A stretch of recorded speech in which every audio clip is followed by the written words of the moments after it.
दोस्तों, आपने कबीर जी का एक दोहा अवश्य सुना होगा, अर्थात गुरु और भगवान दोनों मेरे समक्ष खड़े हैं और मैं पहले गुरुदेव को प्रणाम करना चाहूंगा, ईश्वर को नहीं। क्यों?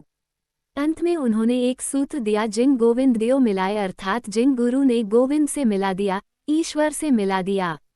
ईश्वर तो सर्वत्र है ही, हमारे भीतर भी ईश्वर है, कण कण में ईश्वर है, आगे पीछे ऊपर नीचे तीनों लोकों में, समस्त ब्रह्मांड में कौन सा ऐसा स्थान है जहाँ पर ईश्वर नहीं है?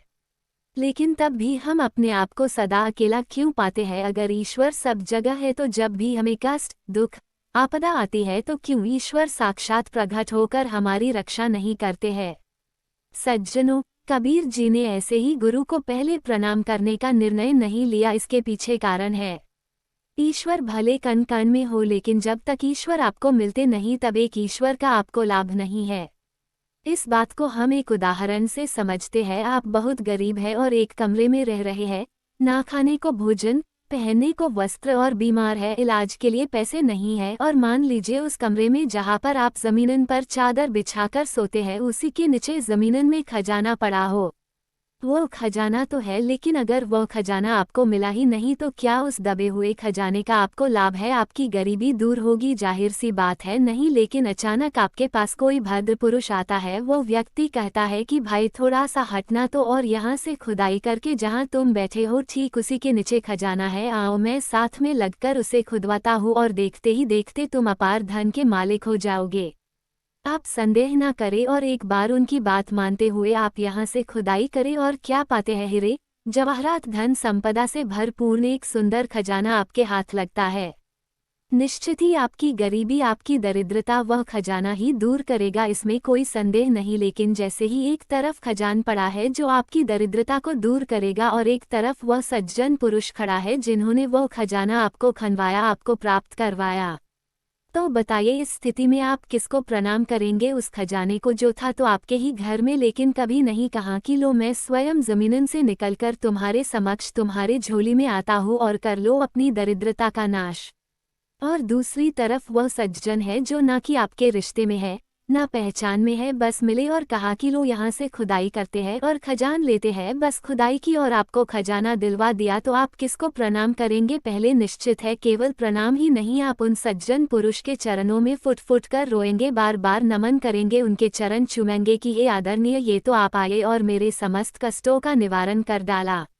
इसलिए खजान होना बड़ी बात नहीं थी, खजाने का पता लगना और उसका मिल जाना यह बड़ी बात थी। इसलिए सज्जनों, कबीर जी कहते हैं ईश्वर भी तो एक खजान ही है जो कि हमारे शरीर के भीतर विद्यमान था, लेकिन तब भी हम सुख शांति रूपी संपदा से कोसों दूर थे और विकारों की मार झेलते हुए दुखों की दरिद्रता भोगे जा रहे थे।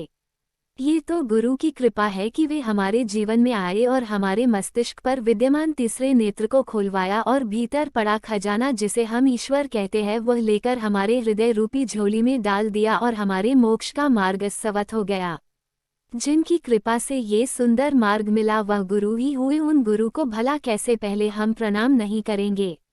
ना चाहते हुए भी बरबस ऐसे पावन गुरुदेव के श्री चरणों में हमारा मस्तक नत हो ही जाता है। फिर एक और उदाहरण देखिए, आपको नदियाँ पार करनी है, पार तो आपको नौक ही लेकर जाएगी, और जिस वक्त आप नौक में बैठते हैं उस पार पहुंच जाते हैं तो निश्चित ही आप नौक में बैठकर पार हुए। लेकिन जैसे ही आप पैसा देने लगे तो क्या आपने नौक को पैसे दिया कि ये नौक ये लो 20 रुपये और आपका बड़ा धन्यवाद?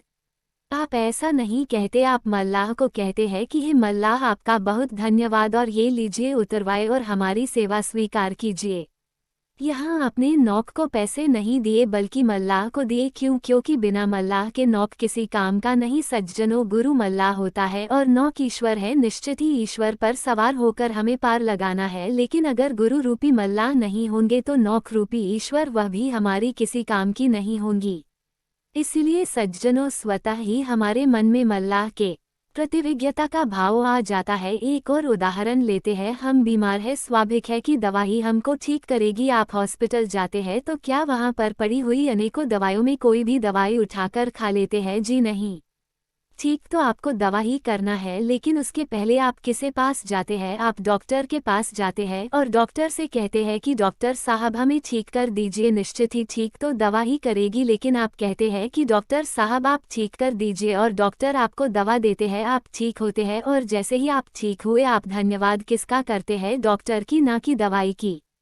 अर्थात दवा तो है, ठीक भी दवा ही करेगी, लेकिन बिना डॉक्टर के वह दवा आपके लिए मिट्टी के समान है और बिना डॉक्टर के अगर आपने सीधे दवा लेना आरंभ कर दिया तो हो सकता है कि आप अधिक बीमार पड़ जाए। ईश्वर भी दवा है जो कि हमारी 84 लाख योनियों की बीमारी का इलाज है।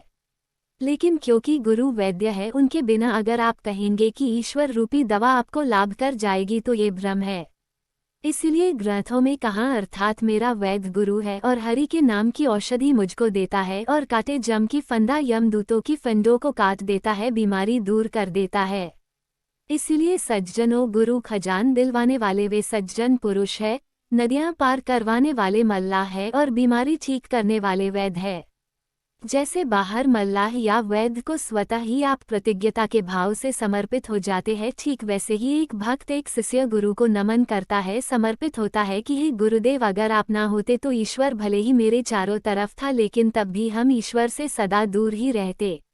इसीलिए सज्जनों, गुरु की महिमा, उसकी स्तुति, उसकी कृपा यह अनंत है। इसीलिए सदा प्रार्थना करें कि हे गुरुदेव, हम कहीं भी रहे लेकिन आपकी याद, आपका स्मरण, आपका प्रेम, आपका दुलार स्नेह हम हर घड़ी में हुश करें, हर क्षण रोम रोम में। ऐसे ही प्रार्थना करते हुए सज्जनों, गुरुदेव को मन ही मन नमन करें। और आपसे निवेदन है, ये प्रसंग आपको अच्छा लगा हो तो कृपया अपने दोस्तों के शेयर जरूर करें।